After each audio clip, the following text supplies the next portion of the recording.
Bismillahirrahmanirrahim. Assalamualaikum warahmatullahi wabarakatuh. Alhamdulillah walhamdulillah thumma alhamdulillah. Allahumma salli wa sallim ala sayyidina Muhammadin wa ala alihi wa ashabihi ajma'in. Amma ba'd. Ikhwanul muslimin wa muslimat, izinkan saya menceritakan tentang sejarah masuknya agama Islam ke Nusantara atau masuknya Islam ke negara Indonesia tercinta ini.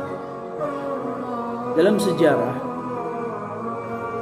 Islam yang ada di Indonesia ini menempati Islam terbesar kedua di dunia setelah Pakistan. Islam adalah agama terbesar di Indonesia dengan 87,2% penduduk Indonesia beragama Islam. Selainnya dibagi dengan agama-agama lain. Ini survei tahun 2022. Indonesia adalah negara berpenduduk mayoritas Muslim terbesar, kedua setelah Pakistan, dengan sekitar 231 juta penganut. Baik ikhwanul muslimin wal muslimat, sejarah mencatat bahwa Islam pertama kali masuk ke Indonesia pada abad ke-7 Masehi. Perdagangan maritim menjadi jalur utama penyebaran agama Islam ini. Pedagang-pedagang Muslim dari berbagai wilayah seperti Gujarat, India, Cina, dan Arab Mekah datang ke pelabuhan-pelabuhan Indonesia atau pelabuhan-pelabuhan yang ada di Nusantara ini, membawa bersamaan ajaran Islam.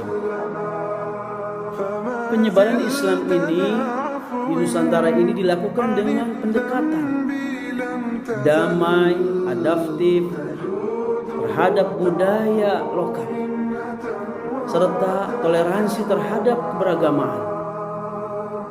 Dengan cara tersebut, Islam berhasil meraih tempat yang kuat di hati masyarakat Indonesia ini. Islam diperkirakan masuk ke Indonesia melalui jalur perdagangan sejak abad ke-7 hingga abad ke-11 Masehi. Ahli sejarah menetapkan ada 4 teori masuknya Islam ke Indonesia atau ke Nusantara ini, yaitu teori Gujarat, teori Persia, teori Cina, dan teori Arab. Mari kita kupas satu persatu teori-teori ini. Manakah yang lebih mendekati kepada sejarah masuknya Islam ke Indonesia ini? Baik ikhwanul muslimin wa muslimat, yang pertama ada teori Gujarat. Teori Gujarat ini adalah teori masuknya ajaran agama Islam dan kebudayaan Islam ke Nusantara melalui para pedagang yang berasal dari Gujarat. Lalu pertanyaannya, Gujarat itu apa? Gujarat itu sendiri adalah salah satu daerah atau wilayah yang letaknya ada di India bagian barat. Selain itu, daerah Gujarat letaknya juga dekat dengan Laut Arab. Menurut teori Gujarat, Islam masuk ke Indonesia dengan dibawa oleh para pedagang Gujarat pada abad ke-13. Salah satu bukti sejarah masuknya Islam ke Nusantara menurut teori Gujarat adalah ditemukannya nisan makam Malik As-Saleh pada tahun 1297. Kemudian siapa saja tokoh yang mendukung teori Gujarat ini? Tokoh yang mendukung teori ini adalah para ilmuwan Belanda seperti Isnavel dan Mokate, yang mengatakan bahwa yang membawa agama Islam ke Indonesia ialah orang-orang Arab yang sudah lama tinggal di Gujarat, India. Itu teori pertama. Kemudian yang kedua adalah teori Persia. Teori Persia ini menyebutkan bahwa agama Islam masuk ke Indonesia dibawa oleh pedagang Islam asal Persia. Menurut teori Persia, agama Islam masuk ke Indonesia antara abad ke-7 hingga ke-13 Masehi. Dan pertama kali masuk di wilayah Sumatera. Bukti pendukung teori Persia salah satunya adanya tradisi peringatan 10 Muharram atau 10 Asyura atas meninggalnya cucunya Nabi Muhammad SAW, Hasan dan Husain. Meninggalnya Hasan dan Husain, cucu Nabi Muhammad SAW. Tradisi Asyura sendiri diketahui berasal dari orang Syiah Islam Iran. Adapun di wilayah Sumatera Barat ada tradisi yang namanya serupa yang disebut dengan upacara tabulik atau tabut. Siapa yang mengemukakan teori Persia?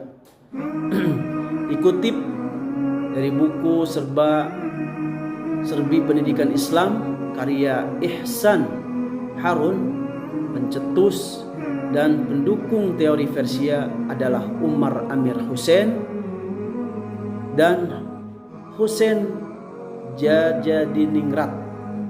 Menurut mereka, Islam yang masuk ke Indonesia pada abad ke-7 Masehi adalah Islam yang dibawa kaum Syiah Persia.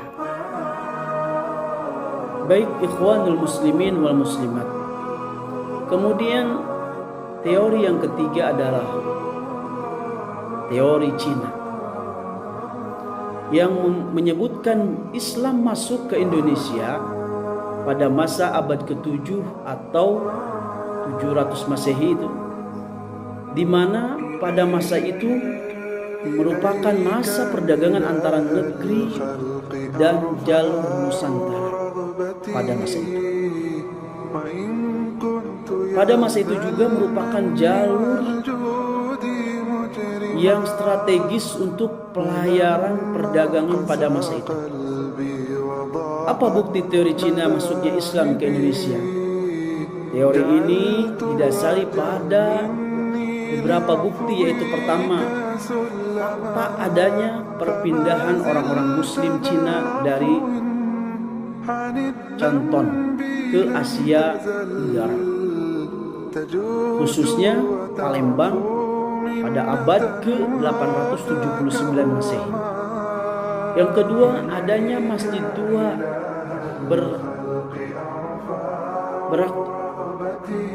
berarsitektur Cina di Jawa.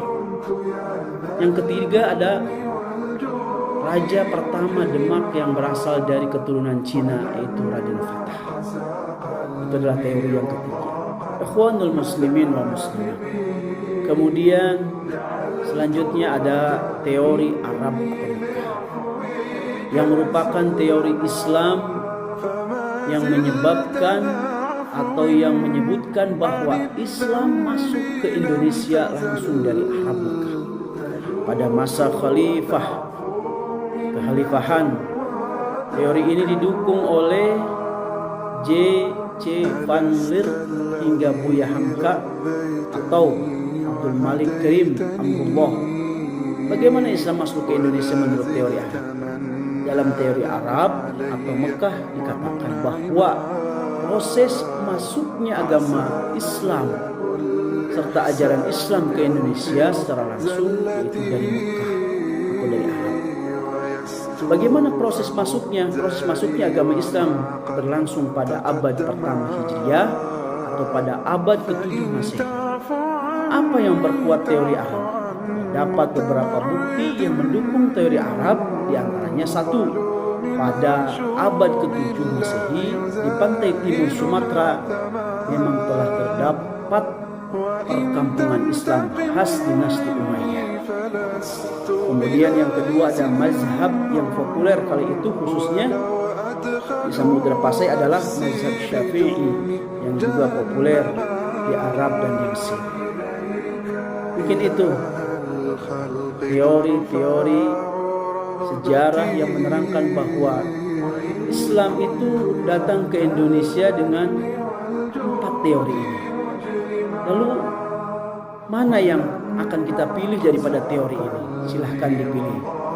Semua secara ilmiah, semua secara sejarah menceritakan. Wallahu a'lam bishawab. Sekian. Assalamualaikum warahmatullahi wabarakatuh.